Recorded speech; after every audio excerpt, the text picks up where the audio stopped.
अब तक आपने कई टीवी देखे होंगे जिनकी शेप कुछ ऐसी रहती है, लेकिन उनका साइज़ बढ़ जाता है। कोई 24 इंच का होता है, कोई 32 का, कोई 43 का, कोई 55, कोई 108, इसी तरीके के, मतलब साइज़ बढ़ जाता है लेकिन शेप कुछ ऐसी होती है। लेकिन सैमसंग ने अपना पहला वर्टिकल टीवी लॉन्च कर दिया है जो देखने में ही बहुत अजीब सा लगता है। लेकिन ये कह रहे हैं कि मोबाइल की वीडियोज़ जिस पे ज़्यादा लोग देखेंगे, जो भी स्नैपचैट, इंस्टाग्राम, टिकटॉक पे मंडे रहते हैं, तो वो भग के जाएंगे इस पर वीडियो देखने के लिए, क्योंकि वहाँ पर इसी तरीके की वीडियो चलती है। लेकिन मैं बता दूँ,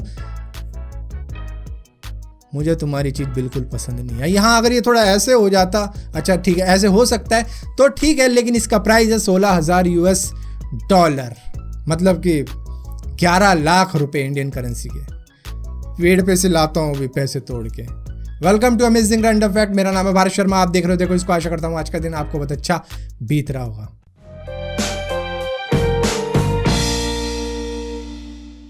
कनाडा के बैंफ नेशनल पार्क के अंदर एक भालू रहता है जिसका निकनेम रख दिया गया है द बॉस, क्योंकि इसने 2 ब्लैक बेयर्स को मारकर खा लिया और इसी के साथ साथ ये ट्रेन से टकरा गया, लेकिन इसका ट्रीटमेंट करने के बाद में ये सरवाइव कर गया और इसका वजन है करीबन 300 किलो और इसी के साथ साथ ये इंसानों के आसपास ही रहता है, लेकिन आज तक इसने किसी भी इंसान पर अटैक नहीं किया। आपको शायद इस बात पर यकीन ना हो, लेकिन इंसानी बॉडी कुछ इस तरीके की बनी है कि इनको 100% प्योर ऑक्सीजन की ज़रूरत ही नहीं है। अगर कोई इंसान इसको लेने की ट्राई करता है और 16 घंटों से ज़्यादा ले लेता है तो उसकी रेटिना डैमेज हो जाएगी, जिसके बाद में उसका लंग डैमेज हो जाएगा और लंग डैमेज कुछ इस तरीके का होगा कि वो दोबारा से ठीक हो ही नहीं सकता और यहाँ पर इवेंचुअली जान ही चली जाएगी। ये बात तो आप सभी को मालूम होगी कि इंसानों का नॉर्मल टेम्परेचर 98.6 फ़ारेनहाइट रहता है, चाहे वो दुनिया कि किसी भी जगह पर चले जाएं। इससे कम ज़्यादा होता है तो मतलब उनकी तबीयत खराब हो गई है। और इसी के साथ साथ यहाँ पर अगर पेड़ों के पत्तों की बात करोगे तो उनका इंटरनल टेम्परेचर, चाहे वो दुनिया के किसी भी इलाके के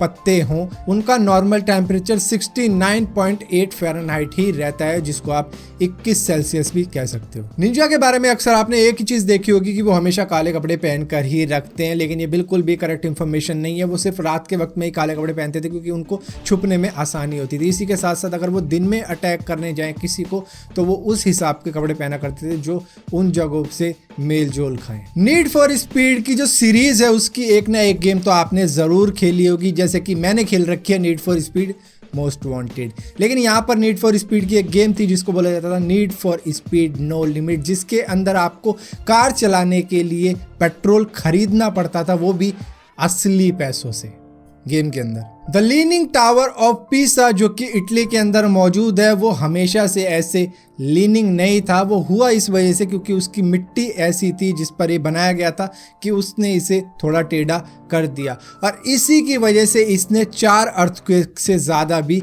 सह लिए हैं और ये अभी तक वैसे का वैसा ही है, जबकि ऐसा लगता है कि अब गिरा अब गिरा। अक्सर आपको ऐसे लोग मिलते रहते होंगे जो हमेशा डींगे मारते रहते हैं कि मैं सुबह 4 बजे उठ के नहा लेता हूँ, मैं ये कर देता हूँ, वो कर देता हूँ, खड्डा करके भर देता हूँ।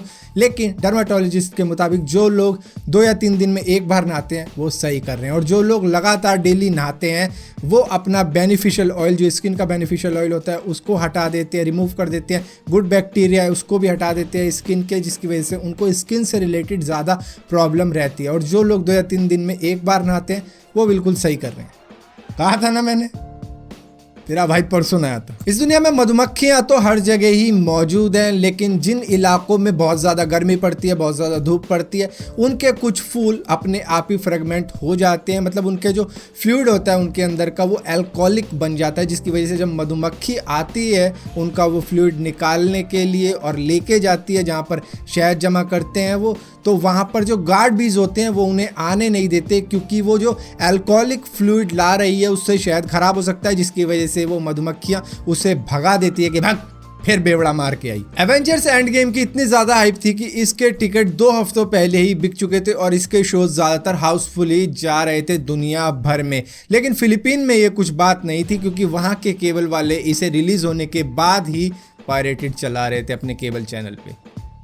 लोग पूछने आ रहे थे भाई कोई नई फिल्म लगा, अरे एवेंजर्स एंड गेम लगा दिया जा देख। इस दुनिया में कई तरीके की लाइब्रेरी होती है, लेकिन एक यूनिक लाइब्रेरी भी होती है जहां पर इंसान बैठ के आपको कहानी सुना रहे होते हैं। बस आपको उनके सामने बैठ जाना है, जिसके बाद में वो कहानी सुनानी शुरू कर देंगे। मेरी एक टांग नकली है, मैं हॉकी का बहुत बड़ा प्लेयर था। एक दिन उदय भाई को मेरी किसी बात पे बहुत ज़्यादा गुस्सा आ गया, मेरी हॉकी स्टिक से मेरे दोनों टांगे तोड़ दी, लेकिन दिल के बहुत अच्छे हैं, फ़ौरन मुझे हॉस्पिटल लेके गए, ऑपरेशन करवाया और नकली टांग लगवा दी। कुछ इस तरीके की कहानी चलती है। सो फिलहाल के लिए दोस्तों अमेजिंग रैंडम फैक्ट्स की इस वीडियो में इतना ही था। अगर ये वीडियो आपको पसंद आती हो तो इस वीडियो को लाइक जरूर करना, शेयर जरूर करना और इसी तरह की और भी वीडियो देखने के लिए इस चैनल को सब्सक्राइब जरूर करना। और सब्सक्राइब किया है तो बेल का आइकन जरूर दबाना, वरना आपको मालूम भी नहीं चलेगा कि मैंने कोई वीडियो डाली भी है। परेशान हो गए हम लोग 2.5 साल से, ये भी परेशान हो गए, हम भी परेशान हो गए। करो फिर, जब तक हम कह रहे थे करो करो करो करो तो कह रहे थे तुम करो, आज हमने कर दिया तो कह रहे हम करेंगे, तो करो ना भाई, कर करना, करो ना भाई, क्यों नहीं कर रहे?